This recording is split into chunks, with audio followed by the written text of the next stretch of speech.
Welcome to the Oh So Spurs podcast, where we are going to save you from the international break by bringing you some refreshing, cool Tottenham content, where we're going to be going over all your brilliant questions that have been coming in over the last week on social media, and also just talking a little bit about some of the, let's say, bubbling levels of frustration amongst our fan base and why we maybe need to just simmer down a little bit. But to discuss it all with us, we have Deej in his new home in San Francisco. How are you, Deej?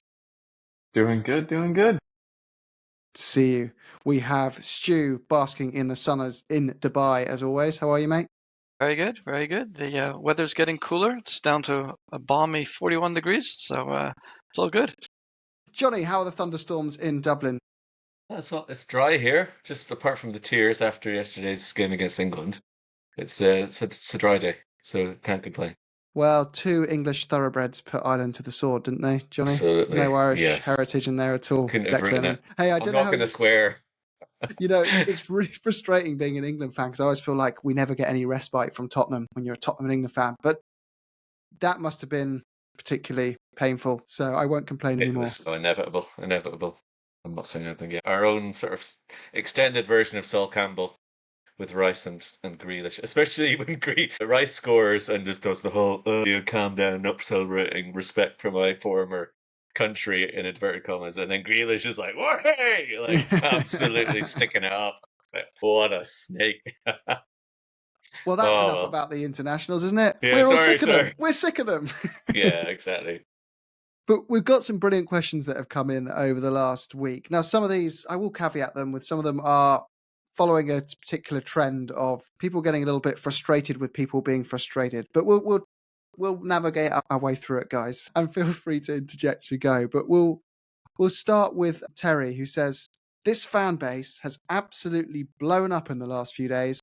I'm new to this, but I would have to say Tottenham fans would have to be the most toxic and entitled I have ever seen. If they don't get their way, they carry on like 2-year-olds, getting players out, players suck, podcast shows being in a feral talking meltdown and eating their own. I think Ange should just leave. He's too good for this club." So, okay, that was an intense one to start with.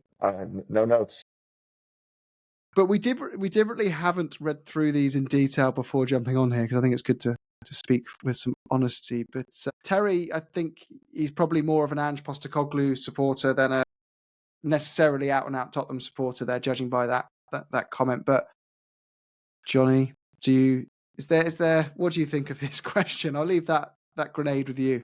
Okay, I think we've talked quite a lot about this. Yes, I think that there's a lot in that personally, and there's a lot of people who just sort of, I don't know, like they're not my definition of fans who just sort of they seem to be not very happy when teams doing well and because they've got nothing to moan about. Like, I'm sorry, maybe I'm just being lazy in my analysis, but certainly from sitting in the stadium a couple of years ago when in the Conte days, and the number of times people around me are like, even like not just the keyboard warriors, but people in the stadium who were like giving the abuse that sort of Davinson Sanchez used to get and Emerson Royale used to get, and then Eric Dyer with his dodgy back passes and everything. I mean, like the amount of abuse that I think football fans, just by definition, are probably pretty similar. I don't know if Tottenham's are much worse than others, but I think I hardly ever engage with social media because because it is so like Wild West kind of territory, and it just seems to me that, like you said in the last pod, Jim, we support our teams and we're sort of stuck with them with life, but you want to enjoy what you can enjoy, and I do think there's a lot of people who just seem to be more happy when they're being miserable. But as for Ange leaving because he's too good for the club, like obviously I don't think that's going to happen.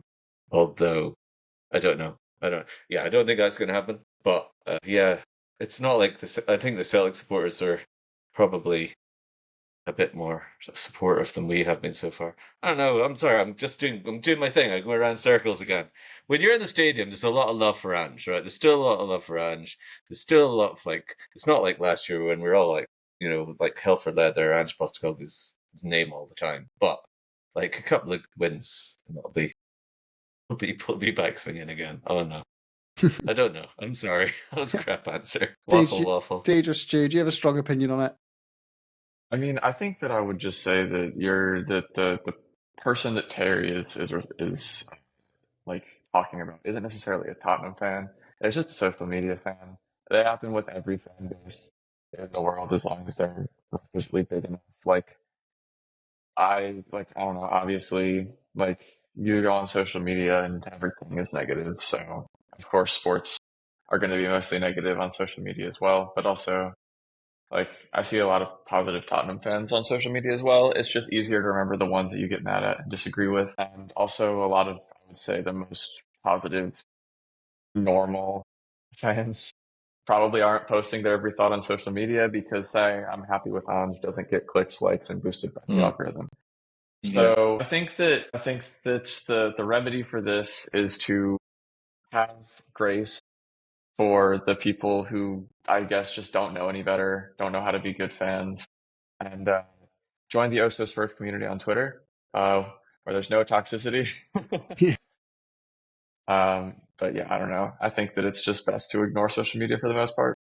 I mean, doesn't it sum up that most people are pretty rational? And I get your point. I think it was Terry, that it must be frustrating coming into this and seeing that level of kind of like, let's call it toxicity amongst our fan base. But I can assure you, 95% of us aren't thinking that way. It's just that 5% are very loud, and algorithms on these platforms know how to put that 5% in front of the rest, because that creates the engagement, creates the reactions, and all that stuff blows up. More people to use the app because you're having an argument with someone on X or whatever app it is. You're going to keep going back for more if you're annoyed about it, and they know that putting me in front of someone with that opinion, or Deej or Johnny or Stu, is going to wind us up and have us logging on and going back and back and back, like it probably has with you. And we just put a tweet out, when was it, like 3 days ago? Anyone else sick of this? Here's a community to get away from it. The whole thing goes viral in 5 minutes, because most people are also sick of it. Within, literally got thousands of requests to get through. People want to get into this little community. You're welcome to join it, by the way, on our Twitter page. But yeah, it's just, we're all on the same page here. I reckon there's probably 100 people responsible for 90% of the toxicity on social media. And if you can find who they are and block them, or join a community like we've done just to get away from them, you'll find it's just pretty level-headed in there. Stu, do you have a view on it? I agree with that. I think it's the very loud minority which gets seen and interacts with people, and we interact back, and it just kind of creates this cycle of being seen, people ranting and raving. That said, I do think, and I've been saying it for years, that I think our fan base is extremely entitled. I'm probably going to get pelters for this, but it's true what DJ said, that all fan bases, you've got the loud minority who are slagging off the club on social media, but a lot of the big clubs, the Man Uniteds, the Liverpools, I don't want to mention that lot down the road, but I'm even comparing it to, my experience with clubs abroad, like Ajax fans, Inter fans, etc. But their fans have a history of winning things. We don't. And yet we come into every stadium, every season, expecting to be challenging for the title. We are throwing our toys out the pram because we haven't won the FA Cup, etc. Yes, we used to win the FA Cup a lot until 1991. But then it stopped. And that's more than 30 years ago now, almost 30 years ago. It's like, guys, let's realize where we are. Let's realize where the football landscape is today. Football money matters more than ever before. In the old days, you did have more, you had a Coventry making a final, you had a Wimbledon making a final, because football wasn't as dominated by money. There was a difference between the rich and the poor, but it wasn't as big a gap as it is today. And we have a very large gap that over recent years, thanks to the new stadium, we're getting closer and closer to. But for 20 years, we had a huge gap with the rich clubs. It's a fact. That, unfortunately, happened to coincide with, obviously, our drought and winning things. I think now let's look at the positivity, look at the fact that we now have a stadium which allows revenue to compete at the top, and look at going forward rather than just harping on with toxicity at the last 20 years since Enoch took over. Any final points on that, guys? We should move on to the next question. The only thing I'd say, just thinking back to back in the day when I was a teenager and used to go to watch Hibs matches, or in a good day, I would watch Kelly Thistle games. Like it is something about like football fans in general are kind of a moaning breed, I think. And it's just like you lose 3 or 4 games in a row, and everyone wants the manager sacked and stuff like that. It's like I guess it's such an escape for us, and some of us become so kind of it takes so much of our like energy, that we hope for a positive escape, and then if something kind of prevents that from being fulfilled, that there's just a knee jerk kind of a thing, and I don't think it's necessarily. Maybe Stu's right, but like definitely, it's something where last week we were during the game, the comments about the team and everything, and Ange are not what people are saying the following day.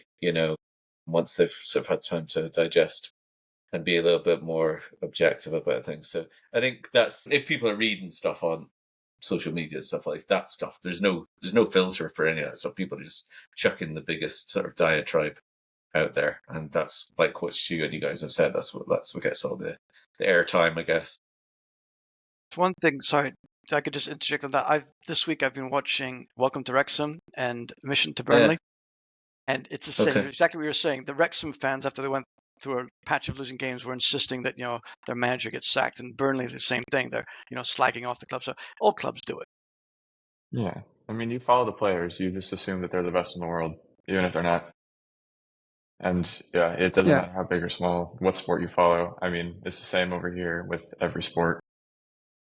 It's also just an unfortunate timing thing, I think, for a lot of fans who are stuck in this time situation where they saw a lot of that successful era and they've had to watch it kind of, when we say successful, they've seen a Tottenham that every 4 or 5 years wins something, and they've gone to a Tottenham that is probably better, like in terms of a team versus the best team versus where they are in the league. They're probably better than they've ever been consistently in the last 20 years, but now doesn't have that pot every 4 or 5 years, which is more important than an average league position. But you've got to take into account the fact that Abramovich bought Chelsea in 2003 and then changed the whole landscape of football. It became the gap from the top to the other teams vastly grew because the money levels became a much bigger differentiator between the teams. And then PSG got bought in 2011, and then the whole state ownership thing just kick-started, and City were obviously bought in 2008 just before that. So then you've got City and Chelsea, who are basically state-run clubs. I know Chelsea wasn't state-run, it was owned by a billionaire, but it's kind of the similar kind of concept. It's a sugar daddy, not in it for money kind of thing for other purposes. So it just, the whole landscape of football changed. And we're unfortunately victims to that. We are just caught in this very frustrated part of that. And you're going to see fans, if you're new to Tottenham, you're going to find fans that are just really angry at that because they've felt and seen us win a trophy and they want that back. If I could say one last comment on that, I think also where a lot of people forget that we've probably made as many semifinals and finals over the last 20 years as we have over the preceding 20 years. We just lost them. Mm-hmm. And I think that's the difference. It really is such a fine line with this being a fantastic 20 years. I mean, we came close to winning the league. We came close to winning the Champions League, for goodness sake. We've been in numerous domestic cup finals. So it is such a fine line with it being an amazing 20 years and being the worst 20 years in our history. Agree. But guys, we'd better transition into the next question, shall we? Sounds good to me. So the next one is from, probably I'm butchering your YouTube handling correctly, but One Anthony.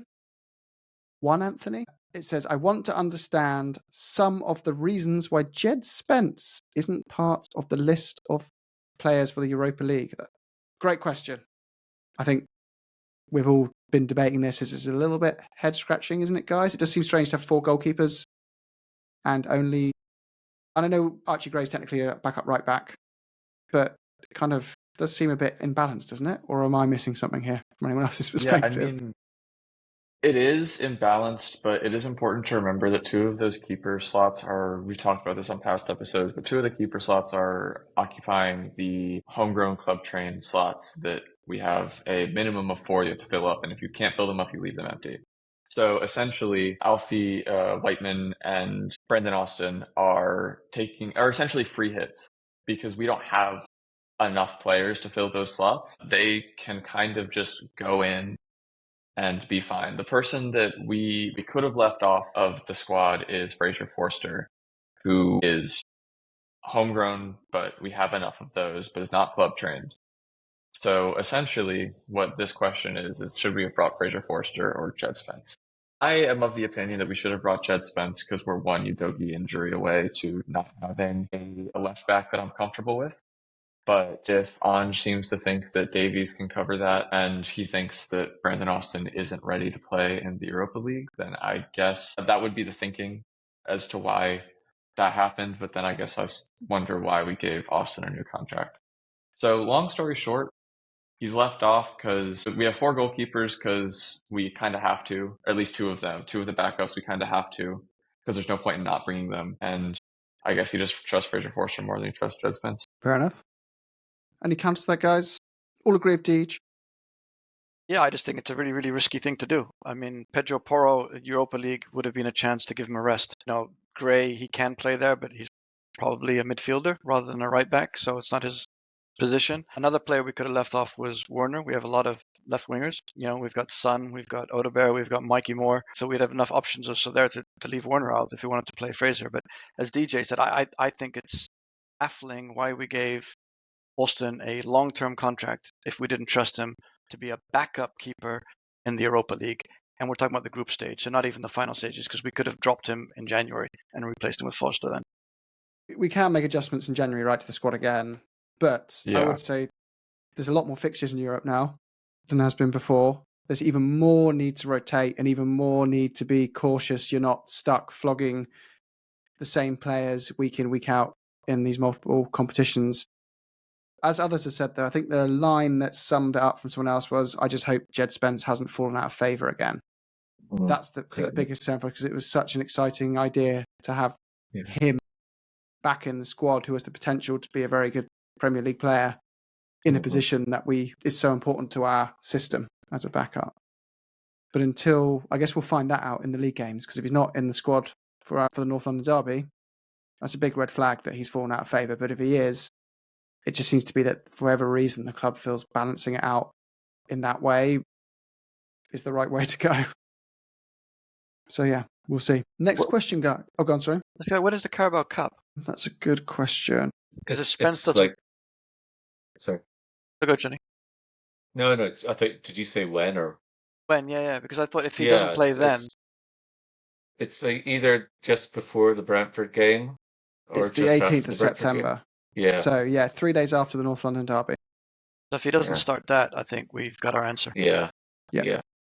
So we've got a mad fixtures. We've got 15th North London derby, 18th League Cup, 21st Brentford, 26th Carabao, 29th Man United, 3rd like another Europa League game, 6th Premier League. It's just the fixture pile-up's going to be really interesting to see. It seems bizarre to have that international break when we had it, when you could spread out these fixtures more. But anyway, here.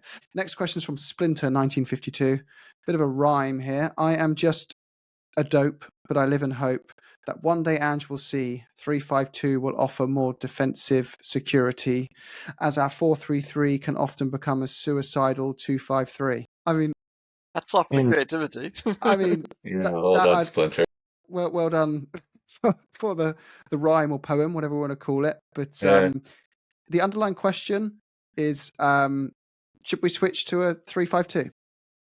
I don't think so personally, because first of all, I think part of this comes from people seeing Dragerson being like a good player and wanting to play him.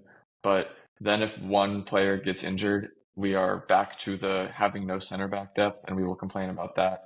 So it's kind of walking the line. We have to walk the line between having good players that should play and being able to, rotate with an injury or rest or whatever.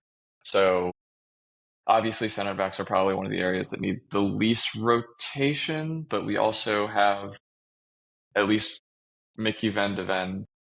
I'm not comfortable saying that he'll start a whole season. He's very good, but he seems to pick up knocks pretty easily. So having someone like Dragusin who can come in and replace him instead of having to switch our whole system when Van de Ven picks up a knock is something that I think Mhm. is really important. Also, I don't know. I think that like the thing is like if we play, even if we did play a 3-5-2, we'd probably have our central center back press up more, and then we'd have our midfielders all bombing into the box, and it would just be a suicide 2-5-3 again, Mhm. except for it would probably be like a 2-3-5 because that's what we play anyway, essentially. So I don't think because the thing is like it doesn't really matter what the formation is. It matters where the players play on the Mhm. pitch, and I think with Ange's system, his he just wants the players to get forward. Like that's a huge part of his system, and I don't think that'll change just because someone walks out listed as a center back. And you're Like also I don't taking know. even more creativity outside. Yeah, And it's exactly. Like arguably not creative enough. remember the North London derby last season where Romero was playing in the midfield Mm, for like yeah, half the game, and he got a goal yeah, from it. Like that's yeah, Ange's system. It doesn't matter how many players we have listed as defenders. Ange will not have them playing defense very much, yeah. for better or for worse. And if you've got those three central defenders starting in the back three, then you're going to still have Pyro and a doggy playing. And you're losing attacking players who would be traditionally viewed as wingers, that's like you just said, that whether they're actually going to find themselves out in those wide places all the time. Like unless you're sacrificing a central midfielder like CDM, if you don't have a Basuma Sar combination or something like that, you can mix things around a bit, but just I think it sort of limits your flexibility further up the pitch as well if you're going to put that extra defender in. So, I don't think Ange's going to do that in a million years. It's not how we play. It's a Not topic we who could we are, debate mate. for ages, but it's never going to happen. Like, Yeah. he's just not going to change the formation. So the debate's just going to become about, if we tried it, could it work? Rather than, Ange is ever going to do it. Like you guys said, we don't have the depth either. You need 6 really good centre-backs to play through at the back, depth-wise, in this season with all these extra games. So it's just not going to happen. Yeah. So You think Romero makes a lot of rash challenges now? Wait until he has 2 center backs behind him. He would essentially be playing as a 10. I guarantee it. Next is from Mark BS YouTube name. We had a big clear out of players this last window. It's now the end of the current season. 5 players from the current squad will be moved on. Reguilon left during the season and Timo Werner has just left after his loan spell expired. Okay. Who do you think is going to be on the chopping block, hypothetically? So we're saying, imagining it's the end of the season, and the likes of Reguilon have gone, Werner's loan's not going to be renewed. Let's say Davies, probably another one his contract's coming up. There's also the big risk, Sonny's end of the season. And so let's just say those 4 left, at least. Like, Sonny probably will stay, but I'm just saying.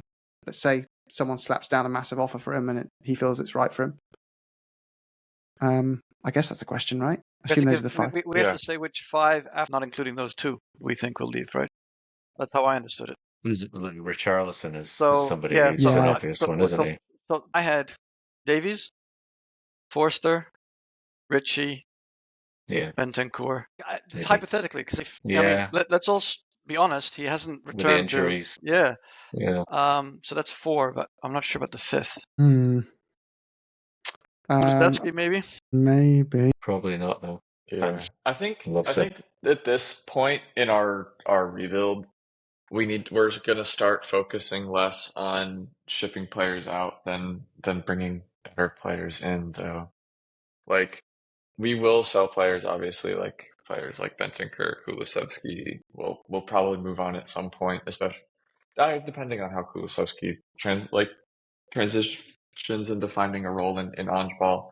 But I think that we will become more of a buy then sell club instead of a sell to buy, because we've just had so much deadwood that this window, despite us not bringing in potentially like what people would consider a 10 out of 10 window for what like the expectation maybe was going into the off season, it was a 10 out of 10 window for getting rid of the players that Ange didn't want. And now that we've got we've gotten money from some of them, we've gotten the wages off the books, which are massive for some of these players.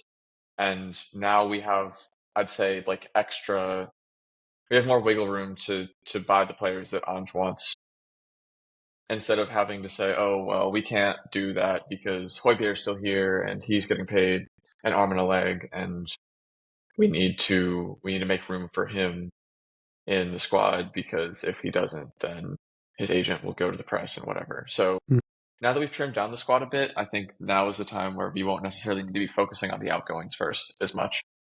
Mm-hmm. Which is very, very refreshing. I'm hoping that means that the people who do all this are just having twice as much time to focus on incomings, which results in twice as well thought out incomings. Not that our incoming's been bad, but yeah, it's going to be another huge window, because if Richarlison does go, which is very likely, that's a big squad player to replace. Then there's still a big midfielder signing question mark over whether Basuma's right. There's still a big winger question with, like, do we need an upgrade still on those wings?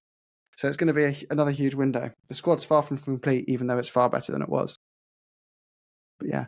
So Rick's sent in a question, which is another kind of, this is a bit of a fun one. He says, on a more charitable note, who are your 3 favourite players from other Premier League teams? I'll start. Salah, Palmer, and Eze are his. Should we make it in the way of which 3 players would you love to take from other teams and put in this Spurs side? I've got 3 players who I love and also think would fit perfectly in our team.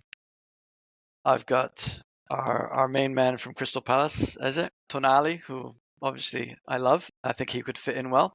And the last one is the magician from Eindhoven, Gakpo, from the left wing. Would be a perfect left wing player for us, in my opinion. Johnny and Deej? I think my 3... Sorry, Johnny. My 3 would probably be... It's got to be Eze. He's just such a fun player to watch. And obviously I paid a bit more attention to him because, we've been linked with him for a while. And he's just such a good player. Him, I'd go with Matoma. I think he's another player that's just brilliant. And then I have to respect my American heritage and go for Anthony Robinson at Fulham. I think he's had such a weird career, because he's one of those players that I think is more important to his club than any club would be willing to spend for him.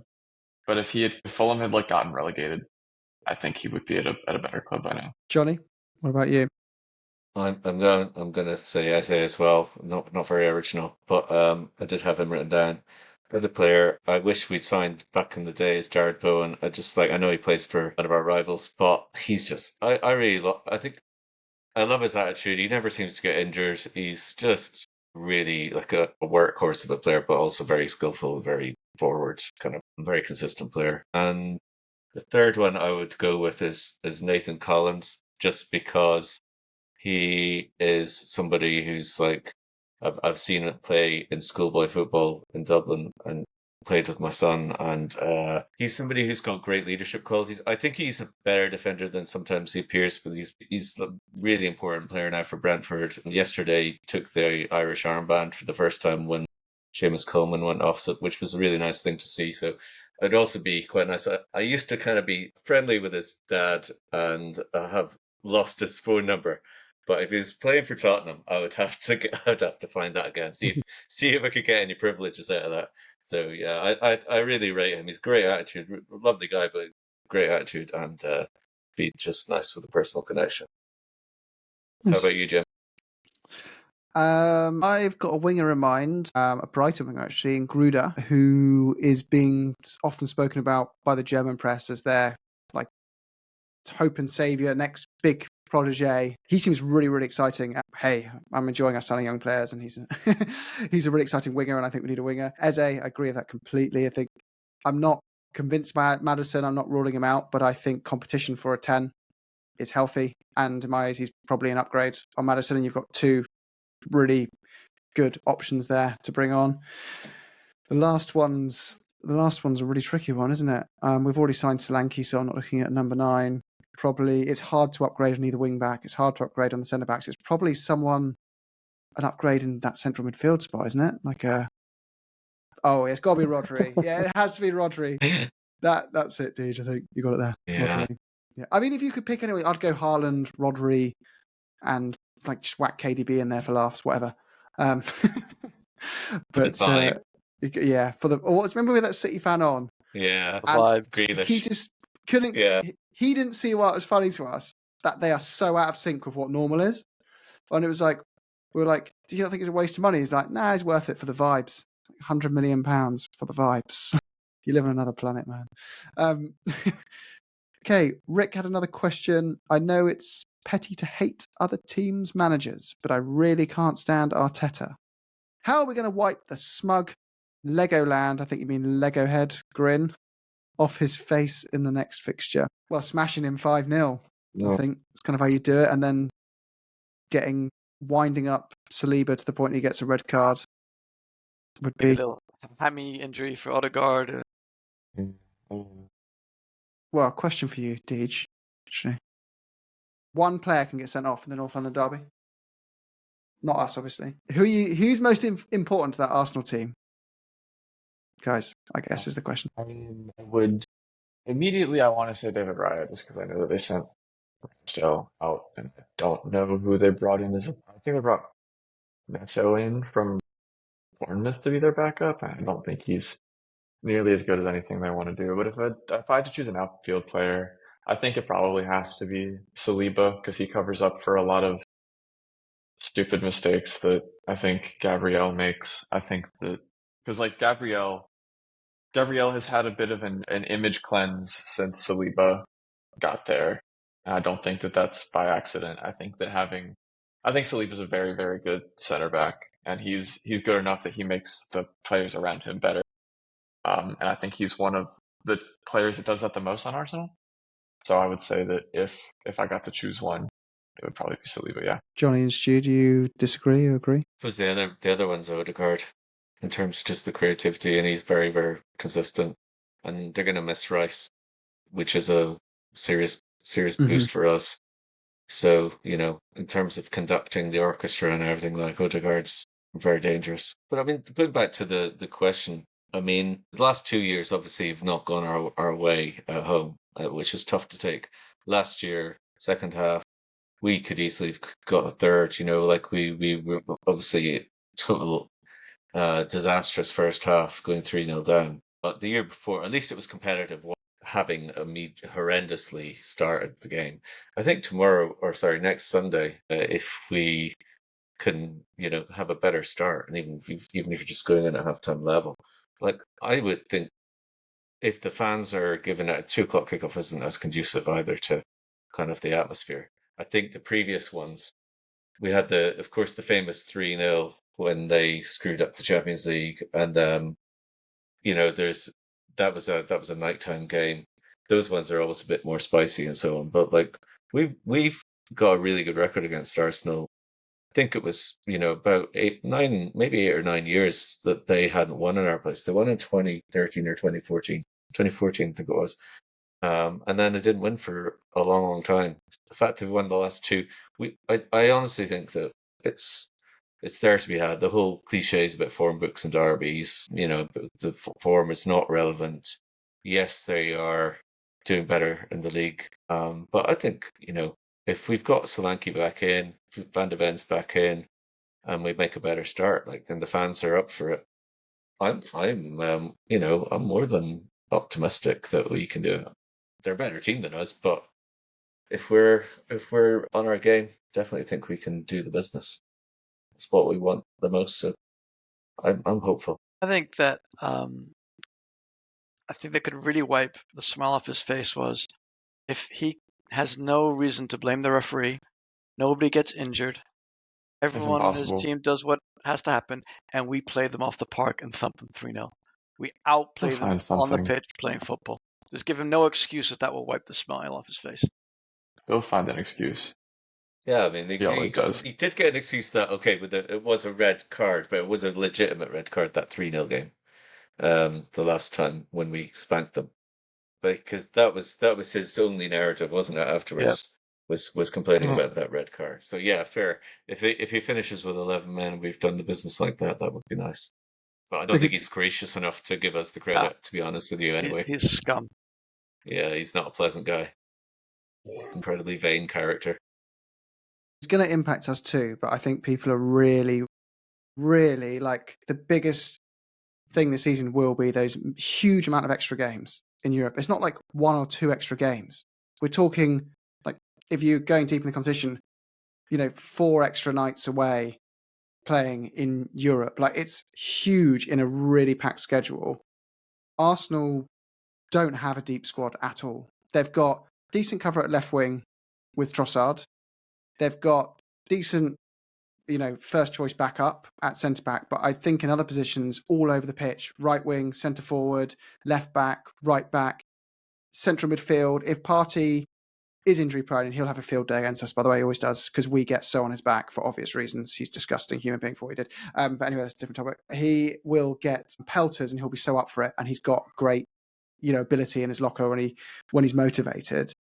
But this will be the season that they can't escape injuries and fatigue. You just can't, you have a human body. You can't physically not rotate hugely this season. And I think that if we can get even a point off them, you can only really getting away with dropping points in 10 games over a 38-game season if you want to win it statistically.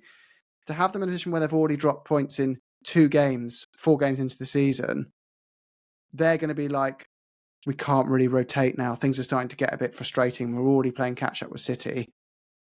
I think the smile would be wiped off his face by even just getting a point.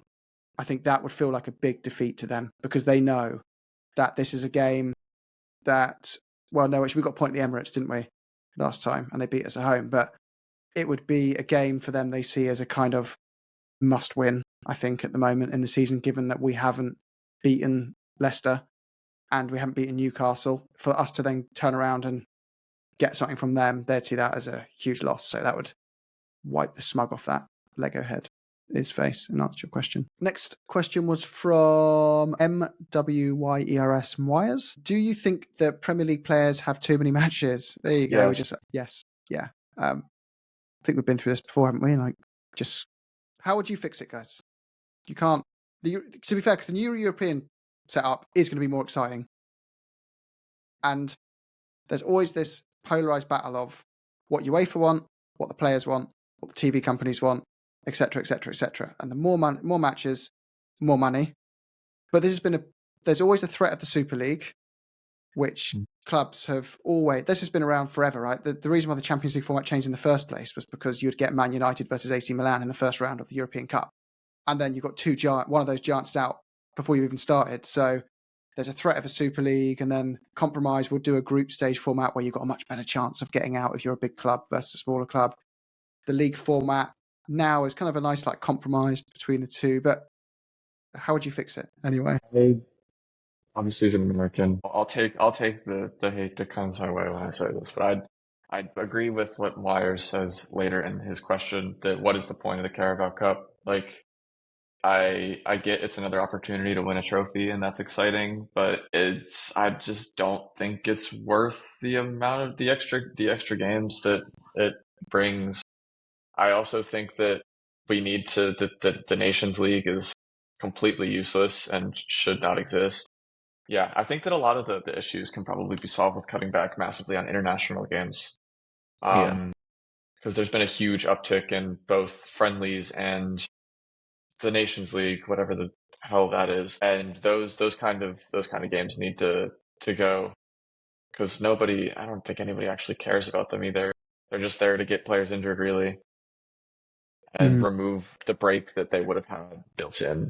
So I would say, yeah, probably either making the Carabao Cup something where the European teams don't qualify, or just remove the entirety of the Premier League from it and just move it down a little bit, and then also, like I said, get rid of a bunch of the international games. I think I agree with the international games is a problem, but the problem is UEFA want to generate their money, FIFA want to generate their money. I mean, this club league that they've done is also absolutely ridiculous. Problem, even the Carabao Cup, I think it's up to teams to field so we have a 25-man squad for it, then you just field the players. But I think even if you get rid of the Carabao Cup, the issue is, I think the Premier League is so intense, and it's cliche to say, but there are no easy games in the Premier League, and I think that reflects also on how English clubs do in Europe. If you think on paper, English clubs should be dominating the European leagues, the Europa League, Europa Conference League, But until West Ham won it, it was the first time an English club got to the final and won it. Italian clubs doing it just as well. Spain is dominating. I think the problem is more the Premier League being so competitive as to Premier League players playing too many games. And didn't Italy and Spain scrap their Carabao Cups equivalents, their League Cups? Yeah, like donkeys years ago. Yeah. But I mean, that was done partly to help strengthen their club's chances in Europe and help them be a better representation of the country in the European stage. Whereas us, it's like, nah. And I just find it's like insulting. Like, imagine being a championship club who's gone through all the extra rounds, you've made it to the 5th round or whatever, the Carabao Cup, and City are like, better bring out and your Coventry or whatever. And City just like, better bring our B team out and spank these guys 5-0 and just get this cup out of the way. Just so stupid and unfair, because it just doesn't take into the fact that one club is working off 50 million quid in revenue and the other's working off 700 million. Competition should be relatively competitive, and the Premier League is, one competition. The Champions League's for another bracket of clubs. League Cup shouldn't be. We've already got the FA Cup for the kind of pyramid of the top leagues in English football. It just feels stupid. But anyway, even if they got rid of the Carabao Cup, we're still playing more games than we ever have before as Tottenham. So it needs more than that. Like I think Dee said, internationals need to get scaled back. Friendlies are so pointless at the moment. Nations League was just a way of getting more football into the calendar and rebranding pointless friendlies as a crappy Audi Cup type trophy. So, but it's not going anywhere, is it? It's going the other way. And then we're just going to see more clubs buying more players to have bigger squads, which helps the bigger clubs more than the clubs who can't afford to do that. I think that the most likely rule change in the next couple of years is you get an increase in maximum squad size. That's where I see this going. Good shout. And it's just going to make it easier for the bigger clubs to get better quicker. Fair play to Jurgen Klopp, because he did campaign from bigger substitutes, benches, and more subs when we had 5 subs like on a bench. That is such a small amount of players when you think back to that. We had 3 when I was a kid. It's crazy. Like, yeah. 2 more questions. One from Jellybean. What is the minimum performance needed this season for Ange to keep his job? I don't like questions like this because like there's like a lot of context involved with answering the question, right? Like, 'cause at the beginning of last season, you see where we're going, and I think that it didn't really matter where we finished. You saw the vision, and we were moving in the right direction. I think that I would hope at least that this is another season where that's the case. I think that you can see that in the players that we bought as well, that we're built towards the future. When we first brought in Ange, I think we talked about him. I know he said in his second season he usually wins things, but we were talking about more of like a 3-season plan. And I think that that's something that makes a lot of sense with where our squad was, because you have to remember, even last season, we had so much deadwood. And this season, we just got rid of it. And then we're bringing all these young players into the fold that are really, really exciting, but need time to get to speed in a Premier League system and an Ange system in particular. So I think that as long as the results aren't embarrassing, I think that it would be counterintuitive to bin him off, even if we do finish in like a 7th or an 8th. Like, I think this is another season that I know people hate it, but I don't think that we should be results oriented. I think that we should be, as long as the football is good, I think that it's a sign that we are moving in the right direction and moving in the right direction. I mean, Arteta finished 8th twice. If we found a use for the soundboard. But Arteta, like I said, Arteta finished 8th twice. We're not going to, and they stuck by him when a lot of their fan base didn't want to. I think that this is another case where, especially because Ange's system is so unique, that getting rid of him we would need to retrain a whole bunch of players. And I think that would create way more harm than good. I mean, it's very clear that if all of the recruitment, there's very much supporting his methodology. The recruitment is very much focusing on the future with the youth that are some of whom are oven ready, and we expect to see play a lot of minutes, but also some of the academy talent coming through we're really excited about. It's quite a simple question for me. If you are going to, looking at the question, you can look at it 2 ways. Assuming Ange wants to stay at Tottenham, or assuming that we want to hang on to Ange. For Spurs to make a decision to offload Ange, then you're sort of what are you going to do instead? What sort of a manager are we going Exactly. to go with? Like, what's the point in doing what we've just been doing for the last couple of years? Because there's been a huge sort of backing for his philosophy in terms of the way that the personnel has been streamlined, and the future under his sort of way of playing is completely kind of streamlined. So yeah, and it's the Spurs way. Like whatever about the noise we were talking about earlier of negativity. I mean, there's the fans are still overwhelmingly, I would say, very, very happy that we are at least playing football where, we're looking to attack, we're looking to score goals. Yeah, there's a high jeopardy and everything with the way that we're open and so on. But I just don't get. I think it's a kind of a question that really is a bit pointless because I don't see why. What are you going to do? Is we just make an arbitrary number and just say, hey, if he's bottom of the league, well, obviously bottom half of the table, like second half of the table, that would be really crap. Like, but it's not going to happen. So I don't know what the It's the type minimum of is. question that a father and son have over a pint, and the father says to the son, "Come on, Yeah, don't be asking yeah, those questions, get boy." get a grip. No, I think it's a good. So No, I think it's a good question though. Like, no, no, Stu, go on. I was gonna say, I think it's a fair question as well because I think it's been taken out of context. His comment about usually wins cups or wins trophies yeah, in his second season. But I do agree with DJ. I think it's all about what direction the football is going in. As long as that's going right and we can see where we're going and it's a clear strategy and the style of play is improving, it's not an issue. And I think we've spent roughly £300 million net so far in 3 windows. I'm sure in January we will spend more again. There's no way after spending that kind of money, giving the man a 4-year contract, we're then going to say on your bike and rip up that all over, start again. I mean, no. there's no way in hell. Mm-hmm. And Levy's on record for saying that when Ange came in, I know that was when everything was going amazing, we were top of the league and all of that. But like with the we've got our Tottenham back kind of thing. Well, like that's true. I'm sorry, that is true. Like it doesn't mean that Ange is like untouchable and he couldn't like do something that's very much out of character and he's lose his job or something like. But like in terms of like just the footballing philosophy, how we're playing, where we the fact that we have a plan, the players that we've got coming, like it's not about okay, we've lost to Newcastle and Romero's made another stupid mistake. Okay, that's not what it's about. It's about like, the whole season. It's about going and being excited and saying like, well, what is Bergveld gonna? How's he gonna develop? Where's Gray gonna fit in? Is he gonna be playing more right back? Is he gonna be coming in and doing 6? Mikey Moore, how many minutes is he gonna get? What are we gonna see this season? Like and as for Dominic Solanke, is that money going to be justified? And again, all of those things, you got to be excited about them because there's like huge potential with those players, never mind the ones like that we've Mm-hmm. already been bringing in over the last 12, 18 months that have come in and been amazing, really. The Van de Vents and the Adogis and the even Porro, not that long in, and Vic, there's so much to be positive.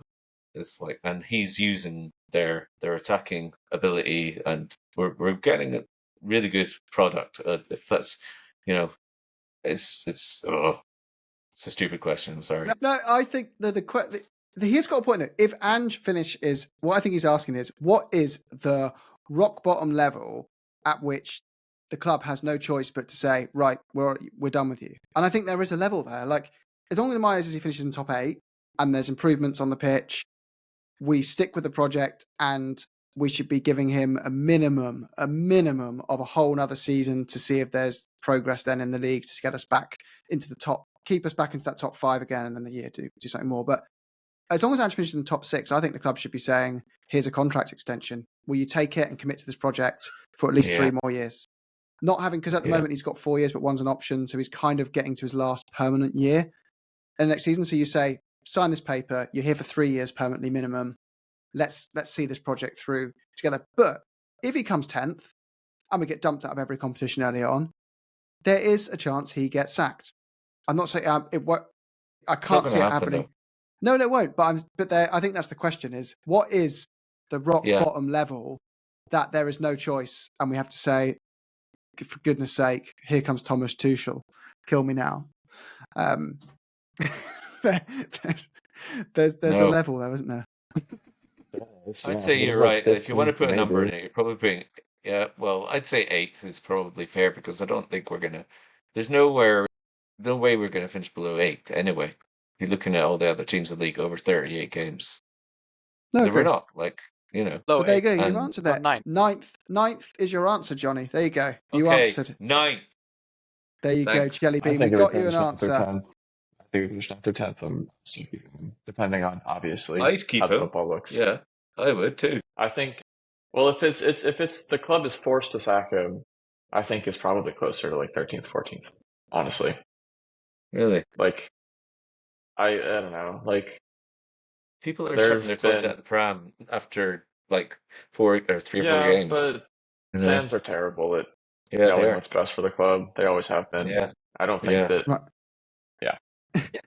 I've got gone, Stu. One more I was quick one. I'm going to speed us up a bit I was because going to we're say, way over Jim time. was spot on with, I think it was Jim, but a lot down the road, their fans wanted Arteta out. They were screaming him for get out of their club, and luckily for them, their board didn't listen to him. And I would hope that our board has the Exactly. same testicular fortitude to hang on. Our owners are thick-skinned. I don't think they're gonna care too much. But yeah, in answer to your question, Jelly Bean, 9th is the answer from Johnny. Just be grateful this stubborn old bugger isn't your dad. So next question is from Simon Guyan. Is the toxicity within certain parts of our fan base always been like this, or is it more polarizing with the social media age? I think we'll just kind of repeat what we said in the Yeah. first bit. It is more toxic with social media. It's never going away. We could be top of the league and people would still be saying Arsenal are going to catch us unless we sign Messi tomorrow. Can't believe we're not solidifying our ambition. We could win every trophy in the world tomorrow and they'd say we should be buying 10 other football clubs and copying City's multi-club model.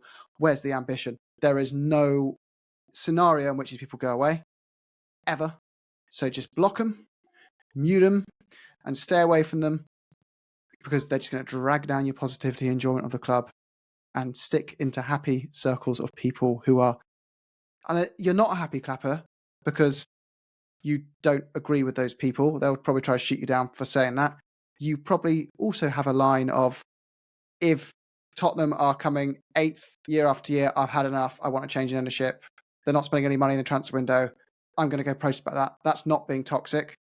But I think if your opinion is it's moving in the right direction and you're happy with things, that's for you to decide on. Screw those people. Ignore those people. They're just going to drag you down.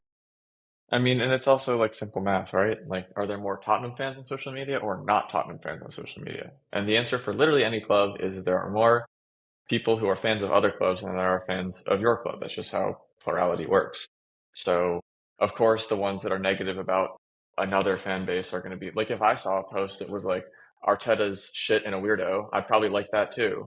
Like, that's what's gonna drive engagement from the other fan bases. So of course that's another reason why negativity gets boosted so much. So AFTV in the last year or two of Wenger, it was brilliant. I couldn't wait to get on there anytime they lost. It was absolutely hilarious. It was so entertaining, and Robbie, whatever his name is, has made an absolute mint out of his team, like going through the worst years of their existence.